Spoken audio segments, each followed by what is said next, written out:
mi ƴeewi nena ma o parani o waɗani ɗum hakkille makko pour Jalika o paranani ɗum o heɓanaki ɗum jimmi noon ko ɓadu nena ma puntodira e muɗum ha keɓa hakkille muɗum neɗɗo foof ene jogui hakkille mum heɓerte ha keɓa hakkille muɗum minno kam banggue hooram ga mi ala hen feere e nena ma baba jaafoɗa de kono joom galle wasta feere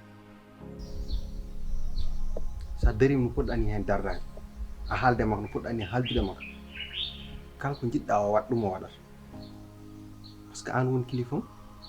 kadi noon wonira kilifa makko komin sa darima hen darde moƴƴere aɗa waɗandemi ko jiɗimi ko nenam wawa ɗum haddi kono tawi koko haali foof a happudanmi ko haali ko feere dañcaka jamais somi darima hen punmi darde punmi darade nde o yaltat galle o saabu min ceerat ɗum noon minen hankkandi komin mawɓe wonto ene tolno moƴƴani amin kuttu muttu joni joguimi hen feere ko wotere yayma ummu hani yaa toon eyi yaato yaya mum hani aha kay babata won jejjidda yejjirani haydara de kamɓe ɗiɗi fof potema mais ɓe mbawrani guila miras galle mabɓe ha joni nanirimi ni haalka eɓe kaldata e koye mabɓe eɓe noddidirta eɓe jadirta te min eɓe ngala emen haaju minenne min ngala e mabɓe haaju joni yatonema ka yo ay to gallodira haajuji ɗo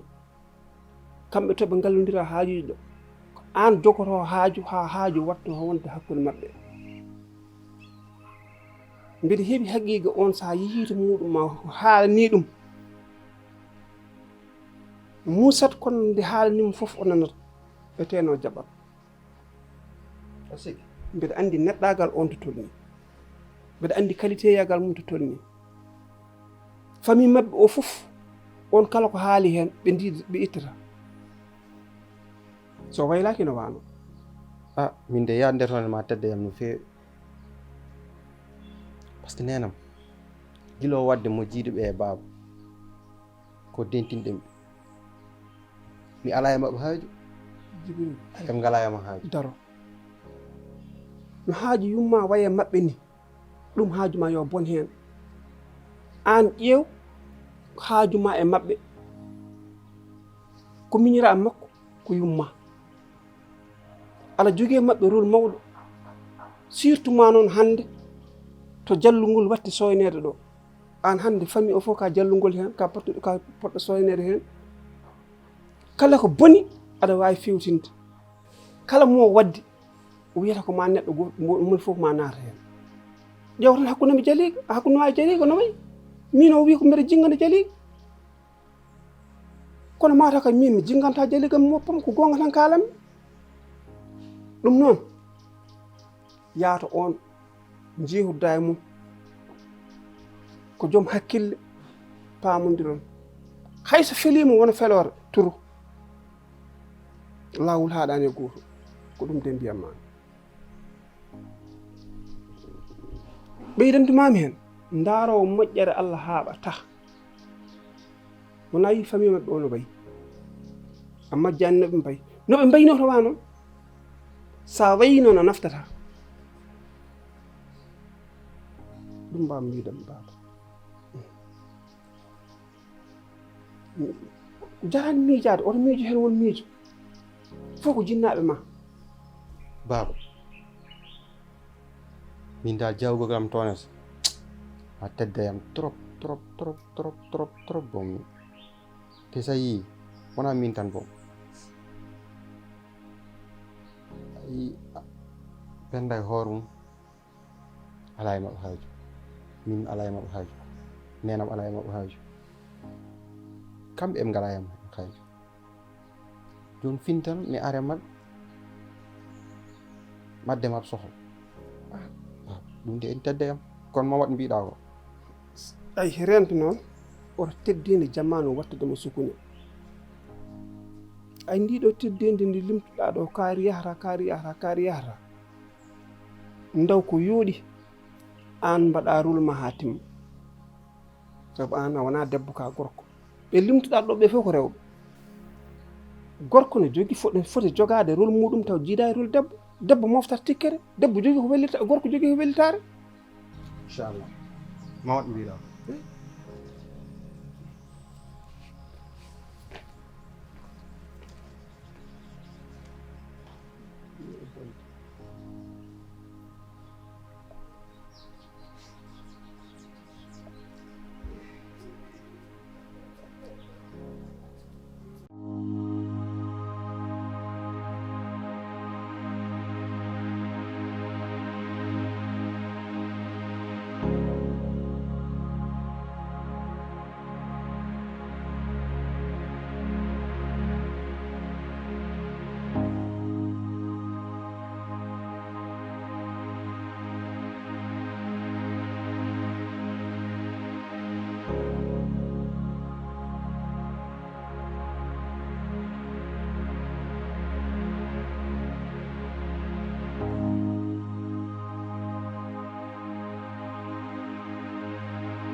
Jangan ko doon, no?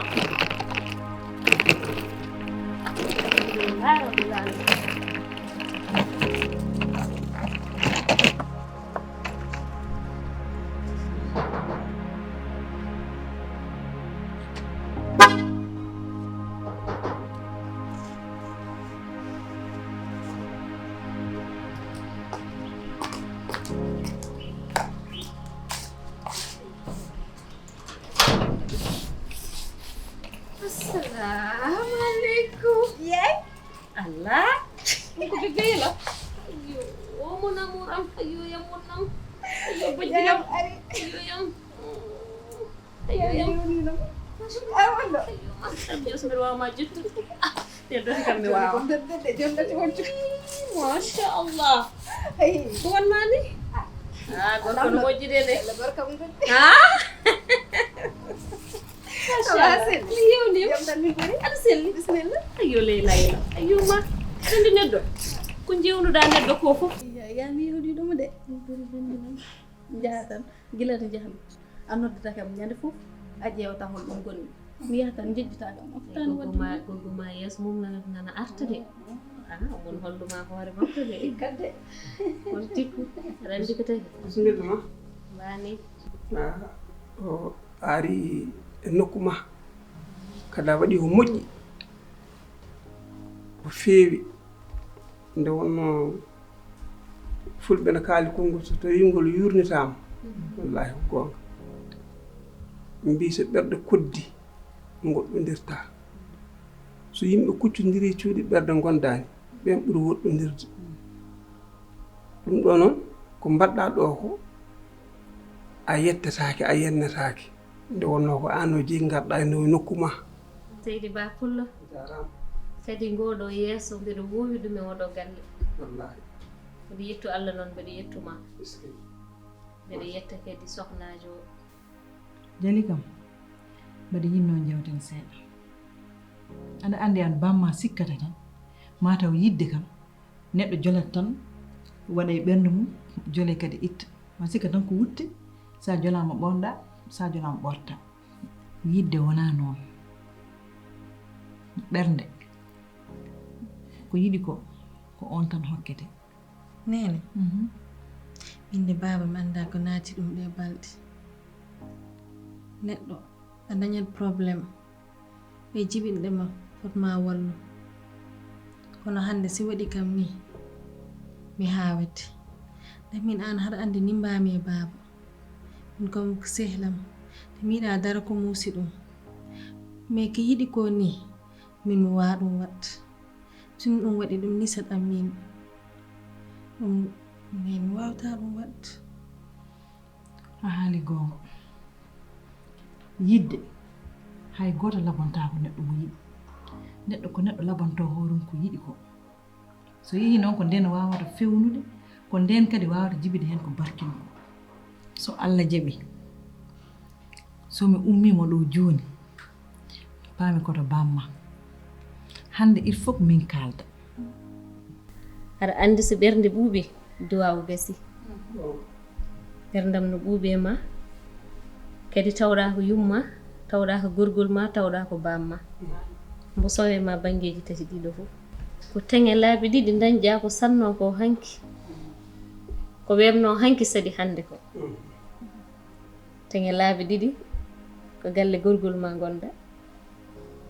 galle bamma gonda, sabu kanko e bamma jiiɗi yumma e baba. Kanko suɓi ma ya ar gona e galle denɗe resma wono joom galle ma jibinanamo tani ko non. Min noon mboɗo yetti Allah, mboɗo yettimo kadi no tawrumami noodi e galle he mbeɗa welti hen ɓerdam no ɓuuɓi hen. Sababu nde neɗɗo wawa dañde ko ɓuuri dewgal bandum. Bande ko ɗo, faaro ma ko ɗo, teddugal ma ko ɗo, sutura ma kadi ko ɗo, kadi gorgol ma oɗo wona haasida. No jibinoɗa kanko adi habbude tekkel e jungo ma nden o andana ni mama on ɗon yidde haade. So anduno aɗa jogo jikku moƴƴo walla bonɗo ko anni e makko tan o waɗi. Woto Allah bonno yakaro. Mboɗo yetti Allah noon ɓerdam no deeƴi. Kadi jinnaɗo moƴƴo so ɓiyum resama minen hankino min tawruno galleji taniraɓe amen ene min nehirino namno gorgol ma so ɓiyma resama ustu koyɗe ma e galle ese. Koyɗe kewɗe e galle ɓiiɗo resa so ɓuyi ko haala cewko addata. Addata ko détail, addata ko gulwulti, addata ko nannanti. Enen noon en jettaki ɗo.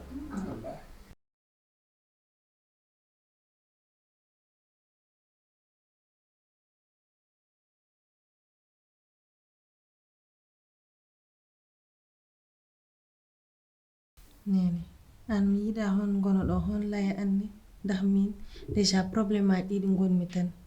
ini keewi te min dañi gacce a yeeso mon ndax min mi yiɗano artude ɗo kono ko destin o mi wawa hen diga. Ey baba si andino o si andino jikko Ablaye o ƴettata o décision mo ƴetti ana tawama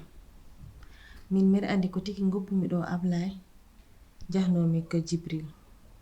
mbeɗa andi jikko mum no feewi. Baba noon o wel baggu arɗo fo daña confiance o mum isi min mbeɗa andi Ablaye hina andi. Mi yiɗa noon lay fo mbeɗa yakka neɗɗo o a ne'irani kam noon isi hande si andino wallahi o ƴettata o décision isi mo woppi fo a juuɗe Allah. Jali kam yo ɓernde ma deej sa lelima ɗano sinno ko sago wallahi yitere wayata kono noon mbiɗani tan en goppe jungo Allah. Ay gorgol ma oɗo kanko ɓuuri ma yidde e min cawmami ko lebbi 9 e balɗe 9 kam gonga. Kono ay o jibinde ɓiyumo suɓi ma yaar gona yaay mum taniraɓe mum ko o yinno. Allah serdimo e gorgilaɓe hande yaltinoɓe ɓe ɓiɓɓe wondiraɓe mumen worɓe galleji bonna ille mumen ana dañani ɗum nena. So kewgal heewi ala ko waɗata so wona deññe hakkunde maɓɓe ko resa jogo seere jogo so moƴƴi o mane o mante so bonni o fele nde wonno o feldete ko o bonni ko enɗam dene so mbaɗama jeyge wotere fof wayata ko hoore mum ko oɗo hursi ko fof walla kanko ko hursi ko fof walla ko jibril hursi ko fof dow do ko enɗam sañodiri hay goto yiɗa ko bonni ɗum dewgal sukaɓe noon ko mawɓe tamboto dow ɗum mbeɗe wuuri noon inchallah mi fiyat mi dukat mi ƴattoto ƴattirtomi ko ha hisa ɗum no kamɓe fof noon min kay mbiyammi tan ko alhamdulillahi rabbil alamin alhamdulillah rabbil alamin mbiyen alhamdulillah rabbil alamin sa wiyata miñam wallahi hannde a bonni ɓerdam de Allah noon a bonni ƴattir ɓerdam hakkille ma noon de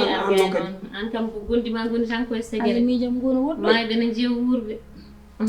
kono yettere allah oɗo ɓiɗɗo an noon ko umme ma aɗa andi so wayani ni en ha mi wara ɗum saabu ande garɗa e galle he nde ndeseɗa gaddeɗa a jagguirani min ƴeekiraɓe a rendin fof ñorɗa ɗum noon kanko no yeɓɓi koye teppere ma guila o ari ɗo alhamdulillah rabbil alamin mboɗo yetti allah machallah te ko yumma haali ko ɗum tan woodi sa yiyanimo aɗa yiyami way kono kanko jiiɗani min makko komin goto te komin neɗɗo goto min gona ɗiɗo ɗum noon yiyete tan ko alhamdulillah rabbil alamin kodde min duufe kosam meɗen jullen tan ala kontanimi noon mbaɗɗa maslaha fuutankoɓe ande mawɓe fulɓe ne kewi maslaha yew an a yiyani hoore ma jarete miñam a yiyani hoore ma o kay machallah ñagotomi allah tan kay ko yo allah yaɗam yaɗa julɗo foof kadi yo allah timmin ko mbiɗa ko allah timminan en yakare allah adda funeɓe tan dewele gorel ha wona sappo e joyo allah machallah yettere allah no fewi en tout cas yaay ko o haali ko fof ko ɗum woodi c'est vrai que parfois mbiɗa jooɗo hakkillam wonama mi miijoma te ɗum wawa wasde par ce que an woni yaam esi tawde tan ko haalde goo mi woyani yummiraɓe mbiɗa wawi wiide guila ɗo garmi galle ha joni no jaggirim ni jaggirani noon hay penda est ce que gorgol ma omo yiɗi kam est ce que makko omo horsini kam omo teddini kam omo suuri kam alhamdulillah wallahi ñande fof o huuɗi ko holludemi ɗum vraiment mbiɗa welti makka ha ɗum wawi hadde mi ala jobdi makko allah tan goppira yoni ɓerde ne jaayi bon ɓena so ɗum ɓenni yanono yo suudu ndu o fofto nandanama bagage makko d' accord nandanama bagage makko ene mbaɗirta ni suudu ma andu yo suudam ndu fewir noon gorgol ma wi noon aɗa waɗi jogene cuuriji ɗi huɓɓani yo huɓɓani hen yimomi nde komi jiiɗomo tan payso mum machallah mami a joni mi leyda yaay bamma ala nene waɗ seese tan waɗa addu fitna o jamanu mo gonmi an tan dañmi hani waɗa ko mbawɗa fof dah min baba binoɗo kam hande ma waɗam ɗum mi gumata ɗum ay nene min an dañmi de jeni kam yimmi andindema mbiɗeni caggal allah mbiɗeni caggal ma min ko min wonanmaɗo te so allahu lamɗo o jaɓi mi woppatama hay saha goto saabu min mi ala sona ɓurɗoma min ko an joguimi an woni heñanam an woni wonkam an woni fittandam an woni bajjinam min mi wawa dañde ɓurɗoma e dow leydi sowona an min ko min wonanmaɗo ko an wonaniɗo so allah jaɓi mami daro ni no mbawmi hay komi wawa mami eto sabu min an woni fof fof inchallahu rabbi a faami muña noon ɓeyda muñal no fewi sabu aduna ko mere kala ko jiiɗa koko gasata a faami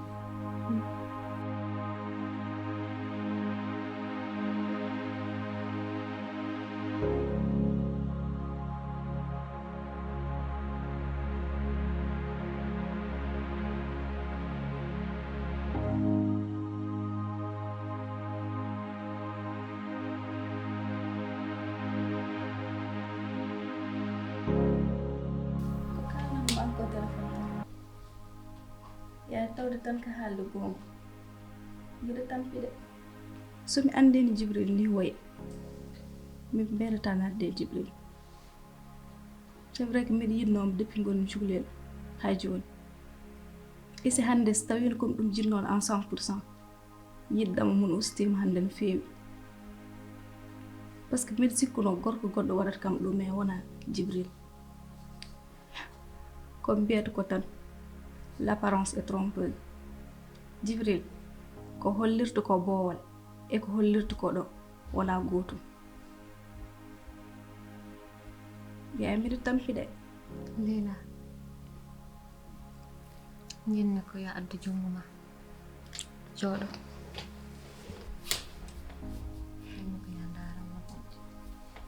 ndaara yumma Leila yeɗum aduna hunde hay hunde arani ko min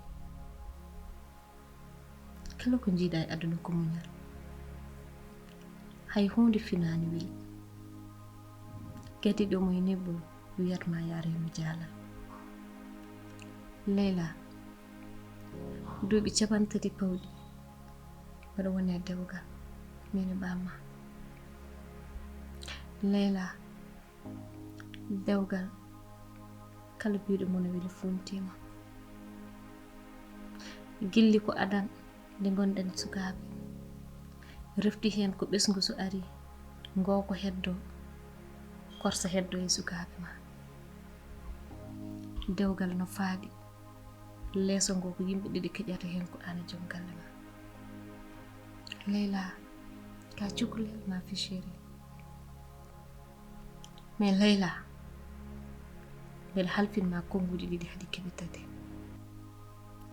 kala ko muññomi galle bamma metti caɗele malli jennoji